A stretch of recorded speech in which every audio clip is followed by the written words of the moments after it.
पण मुठा नदीच्या पात्रावरती आहे आणि शांतीनगर भागामध्ये खडकीला जो जातो त्या ठिकाणी काही कार्यकर्ते जमा झालेले. तुम्ही मागे बघू शकता की नदी पात्र दाखवा जरा. आणि काही सामाजिक कार्यकर्ते त्यांनी लोकांना मदत केली.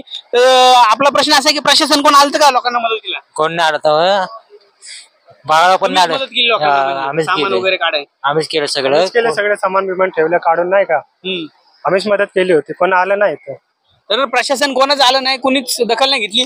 तुम्ही पण लोकांना मदत केली का? हो आम्ही केली. सामान विमान काढले घरातले.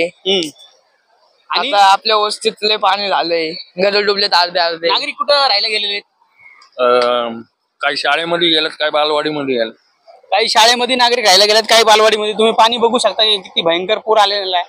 आणि प्रशासनाने कुठलीही आपल्याला धोक्याचा इशारा दिला नव्हता. रात्री फक्त सोशल मीडियावरती मेसेज पाठवले आणि स्थानिक लोकांना जे हे त्यांना माहितीच पडलं नाही की इथं पाणी येईल अचानक म्हणून. आणि नंतर मग फक्त कागदपत्रच त्यांनी घेऊन गेले पाणी येऊस तोपर्यंत.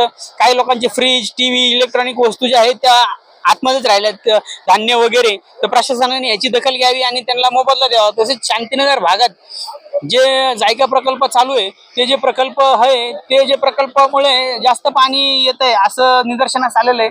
आणि तुम्ही पलीकडे बघू शकता की तिकडे एक भराव टाकला होता. आपण गेल्या वेळेस आंदोलन वगैरे केलं होतं.